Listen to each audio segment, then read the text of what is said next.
மாற்றுத்திறனாளிகள் சபரிமலை சென்று சுவாமி ஐயப்பனை தரிசிக்க இந்து சமய அறநிலையத்துறை இலவசமாக அழைத்து வரும் திட்டத்தினை சட்டமன்ற கூட்டத்தொடரில் தமிழ்நாடு அரசு அறிவிக்க வேண்டும் என சபரிமலை ஐயப்ப சேவா சமாஜம் தேசிய தலைவர் முருகன் கோரிக்கை விடுத்துள்ளார்.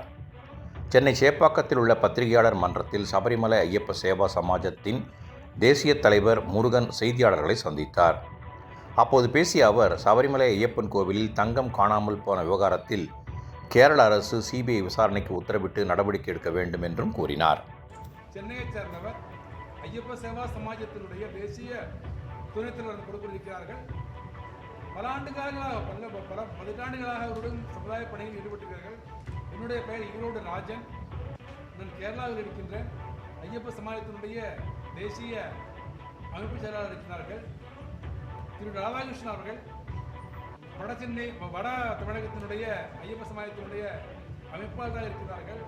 திரு ராஜேந்திரன் ராகவன் அவர்கள் அட்வொகேட், உயர்நீதிமன்றத்தில் நம்முடைய பெரிய சிறந்த வக்கீலாக பணியாற்றுகிறார்கள். ஐயப்ப சமாஜத்தினுடைய வட தமிழகத்தினுடைய செக்ரட்டரியாக இருக்கிறார்கள். இந்த பத்திரிகையாளர்களை சந்திக்கும் விஷயத்துக்காக நம்முடைய திரு முருகன் செல்வஜியை அன்போடு அழைக்கின்றேன். சுவாமி சர்மா. அனைவருக்கும் வணக்கம். ஐயப்ப பக்தர்கள் தமிழ்நாட்டில் மொத்தம் கேரளாவில் வர்ற ஐயப்ப பக்தர்களில் 30% மட்டும்தான் கேரளாவிலேருந்து வர்றாங்க. மற்றபடி 70% ஐயப்ப பக்தர்கள் எங்கேருந்து வர்றாங்கன்னு கேட்டிங்கன்னா தமிழ்நாடு, கர்நாடகா, தெலுங்கானா, ஆந்திரா இந்த மாதிரி மாநிலங்கள் தான் அதிகமாக இங்கேருந்து போகிறாங்க. அதில் அதிகமாக போகிறவங்க தமிழ்நாட்டிலேருந்து போகிற ஐயப்ப பக்தர்கள் தான் அதிகமாக. 40 நாள் விரதம் இருந்து எந்த அளவுக்கு உணவு கட்டுப்பாடு, உடை கட்டுப்பாடு, மற்ற சுய ஒழுக்கம் இதெல்லாம் இவ்வளவு இருந்து சின்சியராக இவ்வளோ தூரத்தில் போயிட்டு ஐயப்பனை தரிசனிக்கணும் அப்படின்னு சொல்லி சபரிமலைக்கு போனாக்க அங்கே ஒரு பக்தி, தெய்வீகம் அந்த மாதிரி ஒரு விஷயமே இல்லாமல் அதுக்கு மாற்றா க்ரௌடு எந்த அளவுக்கு இருக்குது, கூட்டம் எந்த அளவுக்கு இருக்குன்னா அவங்களால சராசரியாக தரிசனம் பண்ண முடியாத ஒரு சூழ்நிலை இருக்குது. இந்த சூழ்நிலையை இன்னைக்கு நேற்று திடீர்னு வந்தது கிடையாது. சராசரியாக ஒரு நாளைக்கு ஐயப்பன் கோயிலை பொறுத்த வரைக்கும் 70,000 பேர் தான் தரிசனம் பண்ண முடியும். அந்த 70,000 பேர் இருக்க இடத்துல கிட்டத்தட்ட 1 லட்சம், சில நேரத்தில் 1,10,000 இந்த அளவுக்கு ஐயப்ப பக்தர்கள் வர்றாங்க. வர்ற பக்தர்களை வேண்டான்னு சொல்ல முடியுமா? ஐயப்பனை தரிசிக்கிறதை யாராவது தடுக்க முடியுமா? அது முடியாத காரியம், செய்யக்கூடாத விஷயம். அதே நேரத்தில் இந்த கூட்டத்தை நெரிசலை எப்படி கையாள முடியும் அப்படிங்கிற அந்த ஒரு விஷயம் வரையில் தற்பொழுது உள்ள அரசாங்கம் எடுத்திருக்கும் முயற்சிகள் இதை விட சிறப்பாக இருக்கணுங்கிறது ரொம்ப அவசியம். 18 படி ஏறி ஐயப்பனை தரிசனம் பண்ணுற வரக்கூடிய ஒரு பக்தனோட மனநிலை எப்படி இருக்கணும்னா அந்த மாதிரி ஒரு சூழ்நிலை கோயிலில் தற்பொழுது கிடையாது. அதுக்கு காரணம் முழுவதும் நிர்வாகம் தவிர வேறு எந்த விதமான விஷயமும் கிடையாது. இதே மாதிரி மற்ற கோயில் இருக்குது. இப்போ திருப்பதி கோயிலெலாம் இருக்குன்னா அது மலையில் உள்ள கோயில், இவ்வளோ ஒரு கரடுமுடான பாதை இல்லாமல் இருந்தாலும் ஒரு சில விஷயத்தை அவங்க க்ரௌட் மேனேஜ்மெண்ட் பண்ணுற அளவுக்கு சபரிமலையில் இவங்க நிர்வாகம் பண்ண முடியாத ஒரு சூழ்நிலை இருக்குது. மற்றபடி வைஷ்ணோதேவின்னு சொல்லக்கூடிய நார்த்தில் இருக்க ஒரு கோயில், அவங்கெல்லாம் எப்படி லட்சக்கணக்கான பக்தர்கள் இதே மாதிரி வர்றாங்க. அவங்களால சிறப்பாக நிர்வகிக்க முடியறதில்ல. எதனால இவங்களால நிர்வகிக்க முடியலை அப்படிங்கிறது தான் நம்மளுக்கு பெரிய ஆதங்கமாகவும் ஐயப்ப பக்தர்களோட பெரிய குறையாகவும் இருக்குது. இந்த விஷயம் மாறணும்னா, ஐயப்பன் கோயிலுக்கு வர்ற பக்தர்களோட குறை தீரணும்னா கேரளா தேவசம் போர்டு, அதுக்கப்புறம் கேரளா அரசாங்கம் 2 சேர்ந்து நிரந்தரமாக இதுக்கு ஒரு தீர்வு காண வேண்டியது ஒரு அவசியமாக இருக்குங்கிறது நம்மளோட கோரிக்கை. 2வது முக்கியமான விஷயம் ஒரு ஐயப்ப பக்தர்கள் காணிக்கையாக கொடுக்குற பணம், அவங்களோட உழைப்பில் சேமிப்பில் வர்ற சின்ன ஒரு சேமிப்பாக காணிக்கையாக கொடுத்த பணம் எப்படி திருடு போயிருக்குங்கிறது எல்லாருக்கும் தெரிஞ்ச விஷயம். தங்கத்தகடை கொண்டு அங்கேருந்து சென்னையில் ஒரு கம்பெனியில் அதை காப்பராக மாற்றி அதுக்கப்புறம் இப்போ என்ன போயிட்டுருக்குங்கிறது எல்லாருக்கும் தெரிஞ்ச விஷயம். அதை ஆரம்பத்தில் கேரளா போலீஸ் முன்னால் இருந்த அரசாங்கம் அதை என்கொயரி பண்ணுறதுக்கு கூட, விசாரணை பண்ணுறதுக்கு கூட ரெடி இல்லாமல் இருந்துச்சு. அதுக்கப்புறம் நாங்கள் ஐயப்பா சேவா சமாஜம் மூலமாக கோர்ட்டுக்கு போயிட்டு அங்கே உள்ள அரசாங்கத்தை நிர்பந்தித்து அந்த விஷயம் அதுக்கப்புறம் எஸ்ஐடியில் விசாரணைக்கு வந்தது. விசாரணைக்கு இப்போ வந்ததுக்கப்புறம் போன மாதமும் கோர்ட்டில் அவங்க சார்ஜ் ஷீட் தாக்கல் பண்ணாங்க. அது இன்னும் முடிவு இல்லாமல் இருக்குது. இந்த மாதம் ஜூலை 20ஆம் தேதி மறுபடியும் அவங்க சார்ஜ் ஷீட் தாக்கல் பண்ண போகிறாங்க. அதுக்கப்புறம் உறுதியாக அதில் யார் குற்றவாளி அவங்க முடிவு பண்ணியிருக்காங்கிற விஷயம் இனிமேல் நம்மளுக்கு தகவல் வரும். அதில் சம்பந்தப்பட்டிருக்க, அதாவது தங்கம் வெளியே கொண்டு போகையில் யாரோட அனுமதி இல்லாமல் வெளியே கொண்டு போக முடியாது. தேவசம் போர்டு அதிகாரிகள் அதில் சம்மந்தப்பட்டிருக்காங்க. அதில் முக்கியமாக கவனிக்கப்பட வேண்டிய விஷயம் அதில் உள்ள தந்திரி சம்மந்தப்பட்டிருக்கார். அவரோட கையொப்பம் இல்லாமல் இதை வெளியே கொண்டு போகிறது நடைமுறையில் சாத்தியமே இல்லை. அந்த தந்திரியாக இருந்தாலும் சரி, அதில் சம்மந்தப்பட்ட மந்திரியாக இருந்தாலும் சரி, இந்த விஷயத்தை எஸ்ஐடியால் எந்த அளவுக்கு சிறப்பாக விசாரணை பண்ணி வெளியே கொண்டு வந்திருக்க முடியும் அல்லது பண்ண போகிறாங்கங்கிறது தெரியாத விஷயம். ஒருவேளை அது பண்ணாத பட்சத்தில் இந்த விஷயம் வந்து சிபிஐ என்கொயரி பண்ணணுங்கிறது நம்மளோட வேண்டுகோள். சில மாநில அரசாங்கம் சிபிஐ வந்து என்கொயரி பண்ணுறதுக்கு அவங்க ஒத்துழைப்பு பண்ண மட்டும்தான் முடியுங்கிறது எல்லாருக்கும் தெரியும். அதே நேரத்தில் பண்ண முடியாத பட்சத்தில் நாங்கள் அதை கோர்ட் அப்ரோச் பண்ணி இதை வந்து சிபிஐ என்கொயரி பண்ணணுங்கிற அந்த கோரிக்கை வைக்கிறதா நாங்கள் முடிவு எடுத்துருக்கோம். இது வந்து ஒரு தங்கம், ஒரு திருட்டு அந்த மாதிரி ஒரு விஷயமா எந்த ஐயப்ப பக்தனும் பார்க்கல. இது வந்து அந்த கோயில் மேலே வச்சிருக்க ஒரு ஐயப்ப பக்தனோட ஒரு நம்பிக்கை, அந்த ஒரு ஐதீகம், அது வந்து இங்கே வந்து கைமீறி போயிருக்கு, களவாடப்பட்டிருக்குது. இந்த விஷயத்தை சரியான விசாரணை பண்ணி அதில் சம்மந்தப்பட்டவங்களை தண்டிக்கணும். 1 2 2வது நிலக்கல்லேருந்து பம்பா போகிறதுக்கு வந்து ஐயப்ப பக்தர்களால் காணிக்கையாக ஒரு வருஷத்துக்கு அங்கே வர்ற வருமானத்தை பார்த்தீங்கன்னா 350லேருந்து 400 கோடி ரூபா வருமானம் வருது. 400 கோடி ரூபாய் வருமானம் வரையில் அந்த வருமானத்திலேருந்து அந்த ஐயப்ப பக்தர்களுக்கு கோயிலோட நிர்வாகம், தேவசம் போர்டு எவ்வளவு செலவு செய்யுதுன்னு அப்படின்னு நம்ம பார்த்தோம்னா ரொம்ப ஆச்சரியமாக இருக்கும். ரொம்ப ஒரு 5% பணம் கூட கிடையாது. அந்த அமௌண்ட்டில் ஒரு குறிப்பிட்ட அமௌண்ட் அவங்க செலவு பண்ணுற பட்சத்தில் தற்பொழுது இருக்க முக்கிய பிரச்சனைகள் என்னென்னு பார்த்தீங்கன்னா, போன வருஷம் போன ஐயப்ப பக்தர்கள் 40 நாள் விரதம் இருந்து இவ்வளவு கஷ்டப்பட்டு ஐயப்பனை தரிசிக்க போன பக்தர்கள் தரிசனமே இல்லாமல் திருப்பி வந்த விஷயம் போன வருஷம் நடந்தது. அது எல்லாருக்கும் தெரியும். இது இந்த மாதிரியான சூழ்நிலை தொடரணுமா? 1. 2வது விஷயம் பார்த்தீங்கன்னா, அவ்வளவு சிரமப்பட்டு கஷ்டப்பட்டு மிதிப்பட்டு அந்த அளவுக்கு ஒரு சிரமப்பட்டு ஐயப்பனை தரிசனம் பண்ணதுக்கு அப்புறம் நிறைய ஐயப்ப பக்தர்கள் எடுத்திருக்க முடிவு என்னென்னு பார்த்தீங்கன்னா, இனிமேயும் மறுமுறை நாங்கள் ஐயப்பன் கோயிலுக்கு போகிறது கிடையாது. அப்போ என்ன காரணமாக இருக்கும்? எந்த அளவுக்கு நிர்வாக சீர்கேடு வந்து அங்கே தேவசம் போடுவால வந்து நடந்துக்கிட்டு இருக்குங்கிறத ஒவ்வொருத்தரும் யோசிச்சு பார்க்கணும். அதே இல்லாமல் இன்னொரு முக்கியமான விஷயம், 14 வயசுக்கு கீழே உள்ள மணிகண்ட சுவாமிகள், அது சின்ன பெண்களாக இருக்கலாம் அல்லது சின்ன வயசு பையனாக இருக்கலாம், அதே மாதிரி வந்து டயபெட்டிஸ் உள்ள சீனியர் சிட்டிசன் 60 வயசுக்கு மேலே உள்ளவங்க, இவங்களுக்கு வந்து தற்பொழுது உள்ள க்ரௌட் மேனேஜ்மெண்ட்டு, அவங்க கூட்ட நெரிசலை எப்படி தேவசம் போர்டு, கேரளா போலீஸ் இது எப்படி நிர்வாகம் பண்ணுது பார்த்தீங்கன்னா, இவங்களுக்கு பாதுகாப்பான ஒரு சூழ்நிலை இங்கே வந்து கிடையாது. ஒருவேளை வந்து 60 வயசுக்கு மேலே உள்ளவங்க யாரும் வந்து ஒரு தினம் 2025 மட்டும் கார்டியாக் அரெஸ்ட் சம்மந்தப்பட்ட கிட்டத்தட்ட 150 பேருக்கு ஒரு எமர்ஜென்சி ஒரு சுச்சுவேஷன் வந்து அதில் வந்து ஒரு 48 பேர் கிரிட்டிக்கல் சுச்சுவேஷனுக்கு போனாங்க. கிட்டத்தட்ட 8 பேர் உயிரிழப்பு ஏற்பட்டிருந்தது போன வருஷம் மட்டும். இது சொல்கிற செய்தி நம்மளுக்கு என்னென்னு பார்த்தீங்கன்னா, அங்கேருந்து நேரடியாக கீழே கொண்டு வந்தால் பம்பையில் வந்து இவங்களை எமர்ஜென்சி ட்ரீட்மெண்ட், அதாவது 1 ஹவர் வந்து மெடிக்கல் எமர்ஜென்சியில் கோல்டன் ஹவர்னு சொல்லுவாங்க. அந்த 1 ஹவருக்குள்ளே யாருக்கும் வந்து இதே பிரச்சனை வந்துச்சோ அவங்களுக்கு ட்ரீட்மெண்ட் கொடுக்குற பட்சத்தில் அந்த உயிரிழப்பை வந்து இல்லாமல் நம்ம பண்ண முடியும். அதே நேரத்தில் தெய்வசம் போர்டோ அல்லது கேரள அரசாங்கமோ இதை பண்ணாமல் இருக்குது. ஸோ ஒரு சில பேர் வந்து யாருக்கு பிளட் ப்ரெஷர் அதிகமாக இருக்கோ அல்லது டயபெட்டிஸ் அதிகமாக இருக்கோ, உடல்நிலை தகுதி இல்லாமல் இருக்கவங்க வந்து இந்த மாதிரி கூட்ட நெரிசலில் போகாமல் தவிர்க்கிறது அவங்களுக்கு இப்போ உள்ள ஒரு சூழ்நிலையில் உயிர் பாதுகாப்பாக இருக்கும். 1. 2வது, இந்த பெண் குழந்தைகளாக இருக்கட்டும், இந்த சின்ன 14 வயசுக்கு உள்ளவங்க தலையில் இருமுடியை தூக்கி நிற்கையில் கிட்டத்தட்ட அவங்க வெயிட் பண்ணுற நேரம்னு பார்த்தீங்கன்னா ஆவரேஜாக 10 மணி நேரம் அவங்க வெயிட் பண்ண வேண்டியதாக இருக்கும். அந்த 10 மணி நேரத்தில் அவங்களுக்கு குடிக்கிறதுக்கு சுத்தமான குடி தண்ணீர் கூட இங்கே கிடைக்கிறது கிடையாது. சுத்தமான கழிப்பறை இருக்குதுன்னு பார்த்தீங்கன்னா அதுவும் கேள்விக்குறியாக இருக்கும். அந்த கழிப்பறைக்குள்ளே ஒரு ஆள் போயாச்சுன்னா திருப்பி வந்தால் அந்த சாமி மாலை போட்டிருக்க சாமி திருப்பி குளித்தா மட்டும்தான் அவங்கள மேலே மலையேறி போய் தரிசனம் பண்ண முடியும். அந்த அளவுக்கு அந்த கழிப்பறை அவங்க வச்சுருக்குது. அதுக்கு வந்து கூட்டு மூலமாக கொடுத்துருக்க அந்த நிர்வாகம் கொடுத்துருக்க இன்ஸ்ட்ரக்ஷன் என்னென்னு பார்த்தீங்கன்னா, தேவசம் போர்டுக்கு யாருக்கு அதை வந்து நிர்வாகிக்க பொறுப்பு கொடுத்துருக்காங்களோ, டெண்டர் எடுத்திருக்காங்களோ, டெண்டர் எடுத்ததோடு அவங்களோட வேலை முடிஞ்சிருச்சு. நீங்கள் இமேஜின் பண்ணி பாருங்கள், ஒரு நாளைக்கு 1,00,000 பேர், 1,00,000 பக்தர்கள் அதில் மேலேருந்து போகிறாங்க, கீழே வர்றாங்க. அப்படிங்கையில் எத்தனை பேர் அந்த கழிப்பறையை வந்து உபயோகிப்பாங்க? அது எந்த அளவுக்கு க்ளீனாக மெயின்டெனன்ஸ் பண்ணணும், அதை பார்க்குறதுக்கு யாரும் அங்கே நாதி கிடையாது, அதை பார்க்குறதும் கிடையாது. அது இந்த மாதிரி இந்த நிர்வாக குழார் தொடர்ச்சியாக ஒன்றுன்னா சொல்லிட்டு போகலாம். ஒரு ஐயப்ப பக்தர் எதிர்பார்க்கறது என்ன? அடிப்படையாக ஒரு குடிக்கிற 10 மணி நேரம் நிற்கிற ஆளுக்கு ஒரு தண்ணீர் குடிக்கக்கூடிய ஒரு நிர்வாகம் அந்த அளவுக்கு கூட யோசிக்கலைன்னா அப்போ அது என்ன நிர்வாகமாக இருக்க முடியும்? இதை வந்து கேரள அரசாங்கம், தேவசம் போர்டு வந்து இதுக்கு முன்னால் அரசாங்கம் அந்த அளவுக்கு கண்டுக்காமல் இருந்தது. இதில் ஒரு நல்ல விஷயம், நல்ல மாற்றம் என்ன நடந்திருக்குன்னா, இப்போ வந்திருக்க அரசாங்கம் வந்து அதை பற்றி ஒரு சில தீர்மானம் எடுத்திருக்கு. திருப்பதி தேவசம் போர்டில் உள்ள எப்படி அவங்க க்ரௌட் மேனேஜ்மெண்ட் அவங்க பண்ணுறாங்களோ அதே மாதிரி நம்மளும் பண்ணணும்னு சொல்லி முயற்சி பண்ணுறாங்க. ஒன்றும் சமீபத்தில் இன்னொரு தகவல் என்ன வந்திருக்குன்னா, ஏஐ பேஸில் வந்து க்ரௌட் எப்படி மேனேஜ்மெண்ட்டை பண்ண முடியும் அப்படிங்கிற அந்த முயற்சி எடுத்திருக்காங்க. அது ரைட்டு. மூணாவது விஷயத்தில் முக்கியமான விஷயம்னு பார்த்தீங்கன்னா, நாங்கள் ஐயப்பா சேவா சமாஜம் மூலமாக ஒரு வருஷத்துக்கு 40லேருந்து 50 லட்சம் பேருக்கு நாங்கள் அன்னதானம் கொடுத்துருக்கோம். எந்தெந்த மாநிலத்திலேருந்து கேரளா போகிறாங்களோ போகிற வழியில் ஒவ்வொரு மாநிலத்திலையும் எங்களோட அமைப்பு ரீதியாக 40லேருந்து 50 லட்சம் பேருக்கு நாங்கள் அன்னதானம் கொடுத்துருக்கோம். அதே மாதிரி அவங்க நிலக்கல் போனதுக்கப்புறம் அங்கேருந்து பம்பா மேலே போகிற வரைக்கும் எந்தெந்த முக்கியமான இடங்களில் 10 மணி நேரம் நிற்கிற ஆளுக்கு வந்து எல்லா இடத்துலையும் அவங்களுக்கு ஹோட்டலோ அந்த வசதியோ கிடையாது. அவங்களுக்கு அடிப்படையாக சாத்வீக முறைப்படி அன்னதானம் கொடுக்கறதுக்கு வந்து எங்களோட அமைப்புக்கு நாங்கள் அனுமதி மட்டும்தான் கேட்குறோம். வேறு எதுவும் அவங்கள்ட்ட எதிர்பார்க்கல.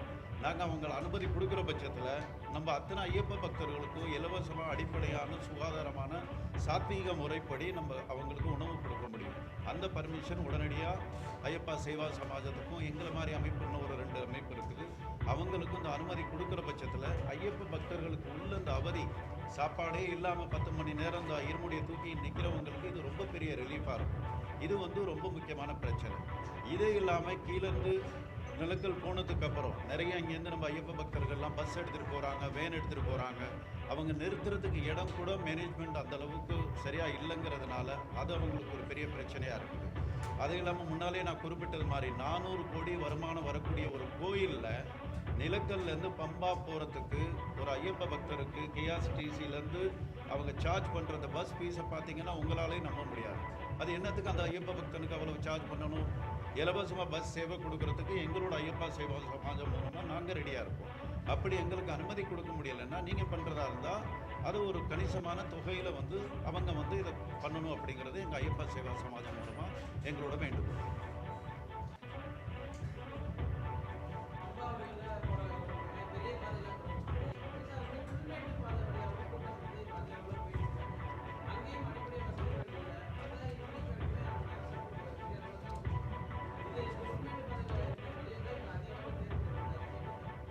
இதில் ஆச்சரியமான விஷயம் என்னென்னு பார்த்தீங்கன்னா, இதுக்கு முன்னால் அரசாங்கத்தில் நடந்த அந்த தங்க திருட்டு நடந்த அந்த நேரத்தில் கொஞ்ச நாளில் வந்து தேர்தல் வந்துச்சு கேரளாவில்.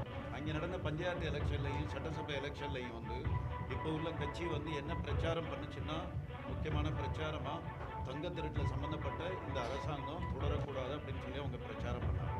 அதுக்கு தகுந்த மாதிரி பிரச்சார பாட்டு தனியாக பண்ணியிருந்தாங்க. ரொம்ப அது இல்லாமல் இப்போ இருக்க ஹோம் மினிஸ்டர் சென்னிதலா வந்து என்ன ஒரு தேர்தல் அறிக்கையில் முக்கியமான அறிக்கையில் ஒரு அறிவிப்பு ஒன்று என்ன வெளியிட்டிருந்தாருன்னா, வந்து இந்த வந்திருக்க இந்த பிரச்சனையை வந்து உடனடியாக நாங்கள் ஆட்சிக்கு வந்தோம்னா சிபிஐ மூலமாக விசாரித்து உண்மையான குற்றவாளியை வெளியே கொண்டு வரதுக்கு நாங்கள் முயற்சி பண்ணுவோம் அப்படின்னு சொல்லியிருந்தார். இதுக்கு முன்னால் உள்ள அரசாங்கம் சரி, இப்போ உள்ள அரசாங்கமும் சரி, அங்கே வந்து இவங்க வர்றவங்க எல்லாருமே நம்மளோட ஒரு விருந்தினர், ஐயப்ப பக்தர்கள். அது மலையாளியாக இருக்கலாம், தமிழராக இருக்கலாம், கன்னடராக இருக்கலாம். அந்த ஒரு மனப்பான்மை முதல்ல இல்லாத பட்சத்தில் நீங்கள் சொல்கிற இந்த பிரச்சனையாக இருக்கட்டும், நான் சொன்ன எந்த பிரச்சனையாக இருக்கட்டும், அதுக்கு ஒரு நிரந்தர தீர்வுங்கிறது வரப்போகிறது கிடையாது. எப்படி வந்து இதை வந்து சொல்லக்கூடாத விஷயம் இருந்தாலும் யோசிச்சு பார்க்கையில் அவங்க காணிக்கையாக கொடுக்குற இவ்வளோ பெரிய அமௌண்ட் வந்து அந்த நிர்வாகத்துக்கு போகுது, அந்த அரசாங்கத்துக்கு போதும் கையில் யார் மூலம் அந்த காணிக்கை வந்துச்சு. அவங்க எதிர்பார்க்குறது வந்து அடிப்படையாக என்ன, சுத்தமான தண்ணி, சுத்தமான கழிப்பறை, அவங்களுக்குள்ள அன்னதானம் கொடுக்கறதுக்கு எங்களை மாதிரியான அமைப்புகளுக்கு வந்து அனுமதி, இந்த மாதிரியான எந்த விஷயமே அவங்கக்கிட்ட இது வரைக்கும் முயற்சி இல்லாமல் இருக்குது. நீங்கள் சொல்கிற இந்த வழியாக இருக்கலாம், அந்த வழியாக இருக்கலாம். மொத்தத்தில் அடிப்படையாக பார்க்கையில் ஒரு பக்தனுக்கு வந்து எந்த மாதிரி அங்கே வந்து ஒரு கவனம் கொடுக்கப்படும், முக்கியத்துவம் கொடுக்கப்படணும் அப்படின்னு சொல்லி பார்க்கையில் அதுக்குள்ள பதில் இது வரைக்கும் கிடையாது. இனிமேலாவது அந்த மாதிரி இல்லாமல் மாறுங்கிறது தான் எங்களோட கோரிக்கை. அதுக்கு தீவிர முயற்சி எல்லா வழியிலையும் நாங்கள் செஞ்சுக்கிட்டு இருக்கோம். இதில் சத்திரத்தில் மண்டலம் கொடுத்துட்ருக்கோம். அண்டிப்பெரியார்லேருந்து சத்திரம் போய் தான் பண்பேடு போயிட்டு இருக்கோம். சத்திரம் மண்டலம் நடந்துட்டு இருக்கு, ஐயப்ப சமாஜத்தில் நடந்துட்டு இருக்கு. அதன் பிறகு நடக்கக்கூடிய இடங்கள் ஃபாரஸ்ட் பர்மிஷன் தரும் கேரளா அரசு. நான் கேட்டுட்டு கொடுக்கல. ஆக்சுவலாக நீங்கள் சொன்ன கேட்டு தான் புல்மேடிலே அடிப்படையான எல்லா வசதிகளும் தேவை தான். அது ரொம்ப இன்றியமையாத நம்மளோட கோரிக்கைகள் அது இருக்குது. நம்ம அது தெரிவிக்க போகிறோம்.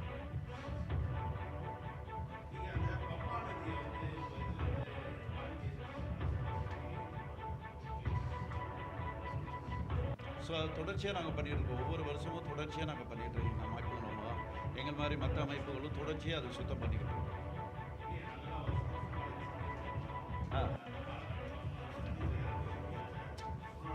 இருக்குது வர்ற பக்தர்களுக்கு வந்து நிறையா தரம் வந்து கொடுத்துருக்க தேவசம் போர்ட்லேருந்து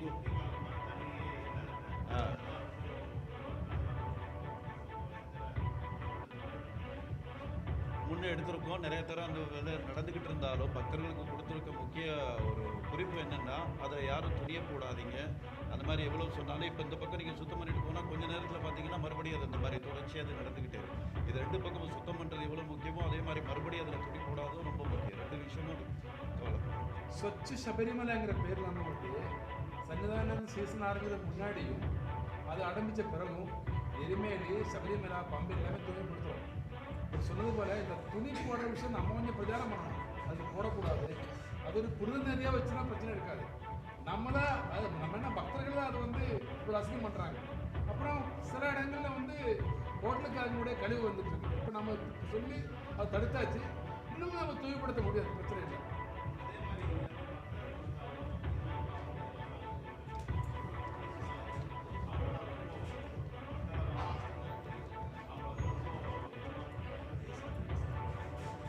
இந்த விஷயத்தை தான் நான் கொஞ்ச நேரத்துக்கு முன்னால் குறிப்பிட்டது. எப்படின்னா, கேரளா போலீஸை வந்து இப்போ டியூட்டியில் இருக்க கேரளா போலீஸே மாலை போட்டு 40 நாள் விரதம் இருந்து அதுக்கப்புறம் அவங்க டியூட்டிக்கு வந்து டியூட்டி பண்ணாங்கன்னா வர்ற ஒரு பக்தனையும் வந்து இன்னொரு சாமியாக தான் அந்த சாமி பார்க்கும்.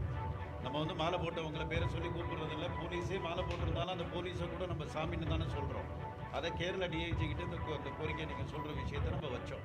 அந்த போலீஸ் வந்து அவங்களும் மாலை போட்டிருந்தாங்கன்னா வரப்போகிற பக்தர்கள்கிட்ட இந்த மாதிரி வந்து ஒரு இது கரடு முரடாக இல்லாமல் ரூல் ரஃபெல்லாம் இல்லாமல் அவங்க கொஞ்சம் இதமாக ஒரு ஆன்மீக ஒரு பக்தர் அந்த ஒரு மனப்பான்மையில் அவங்க ட்ரீட் பண்ண முடியும்னு சொல்லி. பட் அவங்க சொன்ன பதில் வந்து ரொம்ப யோசிக்க வைக்கக்கூடிய பதில். என்னென்னா வந்து கேரளா போலீஸு அவங்களோட எவ்வளோ ஃபோர்ஸ் இருக்கணுமோ அந்த ஃபோர்ஸால் ஹேண்டில் பண்ண முடியாத அளவுக்கு கூட்ட நெரிசல் வரும். அதாவது கேரளா ஹைகோர்ட்டு கொடுத்துருக்க இன்ஸ்ட்ரக்ஷன் வந்து தேவசம் போர்டுக்கு உங்கள்கிட்ட உள்ள இப்போ கட்டமைப்பு படி பார்த்தீங்கன்னா சராசரி ஒரு நாளைக்கு 70,000 பேரை மட்டும்தான் நீங்கள் வந்து கையாள முடியும். அந்த 70,000 பேர் அந்த இடத்துல வந்து 1,00,000 1,10,000 பேர் வர்றாங்க. அந்த கேரளா போலீஸ் மலையாளத்தை தவிர வேறு எதுவும் தெரியாது. ஒரு கேரளா போலீஸ் இடத்துல நீங்களோ நானோ இருந்தோம்னா ஒரு லிமிட்டுக்கு மேலே கூட்ட நெரிசல் வரையில் உங்களால் எப்படி சிரிச்சுக்கிட்டு சேவை பண்ண முடியாது இல்லையா? அந்த மாதிரி மறுபக்கம். ஆமாம் ஆமாம் ஆமாம் ஆமாம் எஸ், இது உண்மை மறுக்க முடியாத உண்மை. எஸ், உண்மை.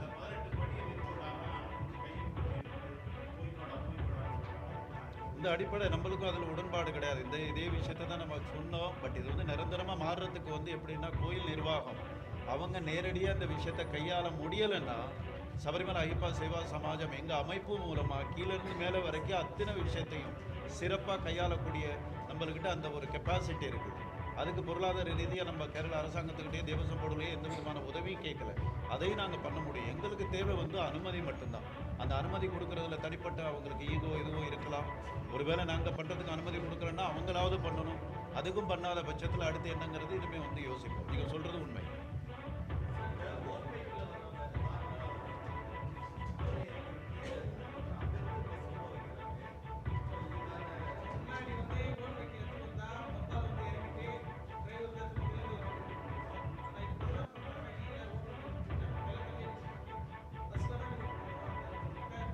ஆமாம், அந்த விஷயத்தை தான் அவங்க சொல்கிற காரணம் வந்து என்னென்னா டிராஃபிக் மேனேஜ்மெண்ட்டில் எங்களுக்கு வந்து வண்டி இன்னும் கொஞ்சம் முன்னால் போகிறதுல எங்களுக்கு பிரச்சனை இருக்குது. அதனால தான் இங்கே வண்டியை நிப்பாட்டுறதா சொல்கிறாங்க அவங்க.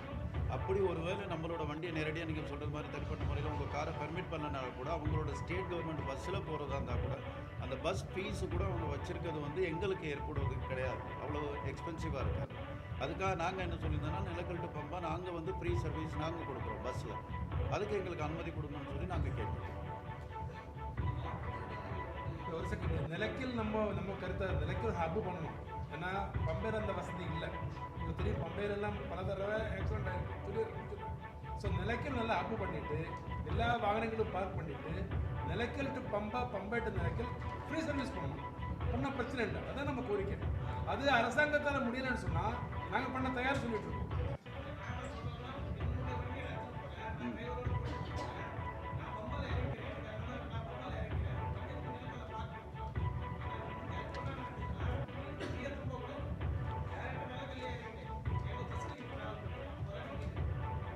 அவங்க வருமானத்துக்காக பண்ணிட்டு இருக்கதா?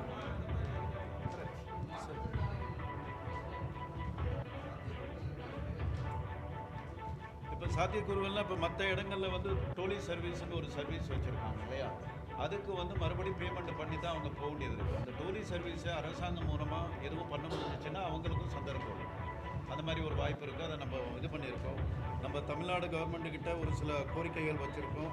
இதில் முக்கியமான கோரிக்கை என்னென்னு பார்த்தீங்கன்னா, சீசன் வந்துச்சுன்னா நவம்பர் டிசம்பர் ஐயப்பா மாலை போடுற அந்த சீசன் வந்துச்சுன்னா ப்ரைவேட் கார் வேன் சராசரி மற்ற நேரத்தில் அவங்க எவ்வளோ சார்ஜ் பண்ணுறாங்களோ அந்த சீசனில் பண்ணுற சார்ஜுக்கும் பார்த்தீங்கன்னா சம்மந்தமே இருக்காது. அவ்வளோ எக்ஸ்பென்சிவாக இருக்கும்.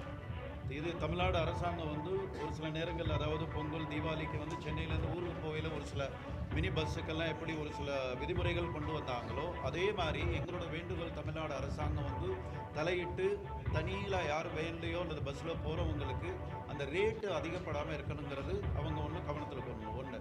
ரெண்டாவது, ஐயப்ப பக்தர்கள் வந்து எல்லாராலையும் வேனோ அல்லது பஸ்ஸோ எடுத்து போக முடியாத ஒரு பொருளாதார சூழ்நிலை உள்ளவங்களுக்கு ஒவ்வொரு தமிழ்நாடு மாவட்டத்தில் இருந்தோ நேரடியாக பம்பை வரைக்கும் தமிழக அரசு பஸ் வந்து வசதி பண்ணி கொடுக்கணுங்கிறது அது நம்மளோட அடுத்த கோரிக்கை.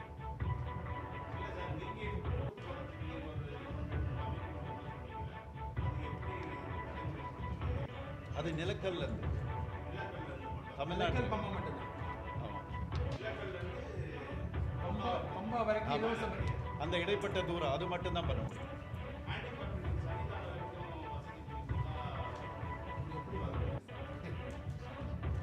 டோலி அரசாங்கம் போடணும். நான் டோலிக்கு வந்து கிட்டத்தட்ட 7,000 ரூபா வருது. டோலிக்கு போனால் சாதாரணமாக என்ன மாதிரி வேலை பார்த்தா 5,000 கேட்பாங்க. அப்படி இருக்கா? ஸோ அதனால் அது நாம எப்படி கொடுக்க முடியாது, கஷ்டம். பம்பா வரைக்கும். பம்பா வரைக்கும்.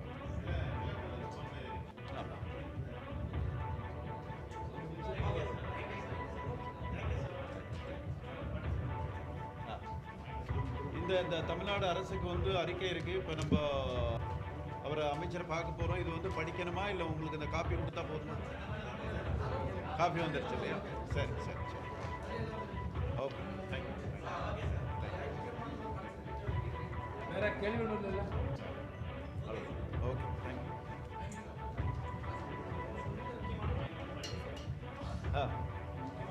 மற்ற ஒரு நிமிஷம் பேசலாமா? Okay okay. அந்த கேரள டிஐஜி கிட்ட நான் வந்து சந்திச்சவரில் ஒரு சொன்ன விஷயங்களில் முக்கியமான இன்னொரு விஷயம் வந்து என்னென்னா, அந்த மொழி பிரச்சனைன்னு ஒன்று வருது. இப்போ ஒரு சகோதரர் சொன்னார் இல்லையா, அந்த கேரளா போலீஸ் வந்து நடந்துக்கிற விதமாக இருக்கலாம், அவங்க பேசுகிற அந்த மொழியே இருக்கலாம். அவங்களுக்கு மொழியே தெரியலைன்னா என்ன பண்ண முடியும்? அந்த மாதிரி நேரத்தில் இப்போ இங்கே வர அமைச்சரை பார்க்குற மாதிரி ஒவ்வொரு மாநில அரசாங்க அமைச்சரையும் நாங்கள் பார்க்குறதா முடிவு பண்ணியிருக்கோம். இந்த 4 மாநில அரசாங்கம் சேர்ந்து அங்கே ஒரு சென்டர், ஹெல்ப் சென்டர், உதவி மையம் மாதிரி வச்சோம்னா 4 லாங்குவேஜ் பேசக்கூடிய ஆள் இருக்க பட்சத்தில் எந்த ஒரு மொழி தெரியாத, கேரள மொழி, தமிழ், மலையாளம் தெரியாதவங்க வர்றவங்களுக்கு அது உதவியாக இருக்க முடியும். அதுக்காக ஒரு எல்லா அரசாங்கத்துக்கிட்டே நாங்கள் வந்து கேட்டிருக்கோம்.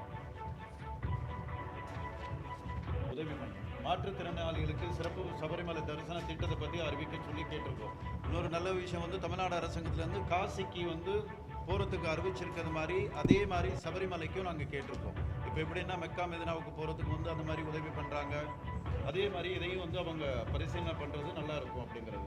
60 வயசுக்கு மேற்பட்ட பெண்களுக்கு ஆன்மீக சுற்றுலா, சபரிமலை ஐயப்பா வந்து ஒரு குறிப்பிட்ட வயதுக்கு தான் போக முடியும் அப்படிங்கிறது எல்லாருக்கும் தெரியும். 60 வயசுக்கு அப்புறம் மேலே போகிறவங்களுக்கு வந்து ஆன்மீக சுற்றுலாவாக அவங்களுக்கு விருப்பப்படையில் அவங்களுக்கு வந்து உதவி பண்ணணும். 80 வயதுக்கு மேற்பட்ட குடிமக்கள் கனவுகளை அரசு நிறைவேற்றும் வகையில் 50% சலுகையுடன் ஆன்மீக சுற்றுலா. இப்போ காசிக்கு பார்த்தீங்கன்னா முழுவதும் அவங்களே அரசாங்கமே ஏற்று அவங்களுக்கு கொண்டு போகிறாங்க. சபரிமலைக்கு அவங்களால 100% செலவு பண்ண முடியலன்னா கூட குறைஞ்சபட்சம் ஒரு 50% கட்டணத்தில் அவங்களுக்கு அந்த சந்தர்ப்பத்தை ஏற்படுத்தி கொடுக்கணும். தமிழ்நாட்டில் வந்து ஒரு சில கோயில்களில் வந்து சிறப்பாக ஐயப்ப பக்தர்களுக்குன்னு தனி ஒரு லைன் ஒன்று பண்ணி கொடுத்துருக்காங்க.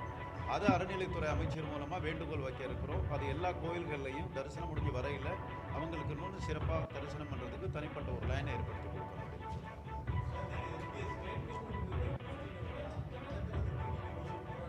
உண்மை, இதை விட அது பெரிய விஷயம். அதைத்தான் நாங்கள் அதுதான் இல்லை, அதுதானே நம்மளோட கோரிக்கை. அதுதான் உண்மை. உண்மை நீங்கள் சொல்கிறது தான் உண்மை. அதுதான் நிதர்சனம், அதுதான் யதார்த்தம் இங்கே நடக்குது. அதை மாற்றணும்னு சொல்லி தான் உங்களோட சேர்ந்து நம்மளும் முயற்சி பண்ணியிருக்கோம். அதோட கோரிக்கை நம்ம சொல்கிறோம். என்ன சொல்கிறோன்னா, சபரிமலைங்கிறது இப்போ அவங்க முதல்ல சொன்னார் பாருங்க, சபரிமலைக்கு வரக்கூடிய கூட்டங்கிறது கேரளாவை விட தெலுங்கானா, ஆந்திரா, கர்நாடகா, தமிழ்நாடு தான் அதிகம் வருது. நம்ம என்ன வேண்டுகோள் வச்சுருக்கோன்னா, இந்த 4 மாநிலங்கள் ப்ளஸ் கேரளா 5 சேர்ந்து ஒரு கண்காணிப்பு குழு போடணும். அந்த கண்காணிப்பு குழுவின் கீழ் வந்து சபரிமலை இயக்கணும், பிரச்சனை இருக்காது. அதான் அவங்க சொல்லிட்டு இருந்தார். இப்போ நம்ம அமைச்சரை பார்க்கும் பொழுது இந்த காவல்துறை கூட நம்ம வந்து தமிழ்நாடு காவல்துறை, ஆந்திரா காவல்துறை, கர்நாடக காவல்துறை வேணும். அப்போ என்னன்னா ஆட்டோமேட்டிக்காக மொழி பிரச்சனை இருக்காது, ஈஸியாக போக முடியும். இதெல்லாம் வேண்டுகோள் விடுத்துட்டு இருக்கோம், சொல்லிட்டு இருக்கோம். இதுக்கு நிரந்தர தீர்வா மாஸ்டர் பிளான் வந்து ரெடி பண்ணி கேரள அரசாங்கத்துக்கிட்ட முன்னாலே கொடுத்துருக்கோம். இதுக்கு முன்னால் உள்ள அரசு வந்து அந்த மாஸ்டர் பிளானை இது வரைக்கும் பரிசீலனை பண்ண கிடையாது. இப்போ உள்ள அரசாவது இனிமேல் அதை பண்ணணுங்கிறது நாங்கள் பண்ணுற முயற்சி. அந்த மாஸ்டர் பிளானை வந்து அவங்க இம்ப்ளிமெண்ட் பண்ணுற பட்சத்தில் நிறையா விஷயங்கள் வந்து மாறும்.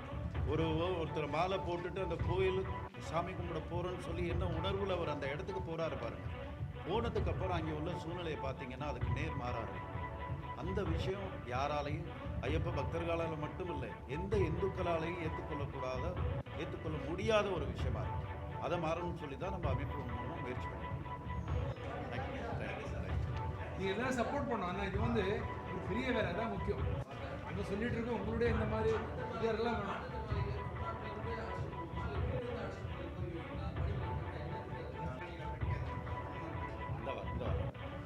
மாற்றுத்திறனாளிகள் சபரிமலை சென்று சுவாமி ஐயப்பனை தரிசிக்க இந்து சமய அறநிலை சார்பில் இலவசமாக அல்லது கட்டண சலுகையுடன் சிறப்பு யாத்திரை திட்டம் உருவாக்கப்பட வேண்டும். இதற்கான அறிவிப்பை வரவிருக்கும் சட்டமன்ற கூட்டத்தொடரில் வெளியிட நடவடிக்கை எடுக்க வேண்டும்.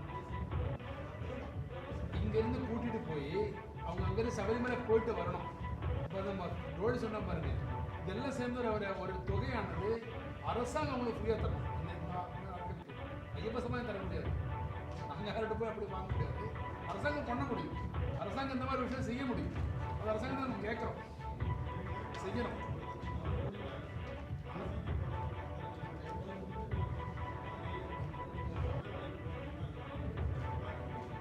ஆமாம், காசிக்கு வந்து அறிவிச்சிருக்காங்க. இது வரவேற்கப்படக்கூடிய ஒரு விஷயம். அதே மாதிரி சபரிமலை ஐயப்ப பக்தர்களுக்கு யாரும் பொருளாதார ரீதியாக அவங்களால செலவு செஞ்சு போக முடியாதோ அவங்களுக்கு இதே மாதிரி வந்து ஒரு அறிவிப்பு வந்தால் ஐயப்ப பக்தர்களுக்கு வந்து பொருளாதார ரீதியாக பின்தங்கி இருக்கவங்களுக்கு ரொம்ப பெரிய வரப்பிரசாதமாக இருக்கும். அதுதான் நம்மளோட கோரிக்கை. மாநில அரசு தமிழ்நாடு மாநில அரசு, தமிழ்நாட்டிலேருந்து போகக்கூடிய ஐயப்ப பக்தர்கள்.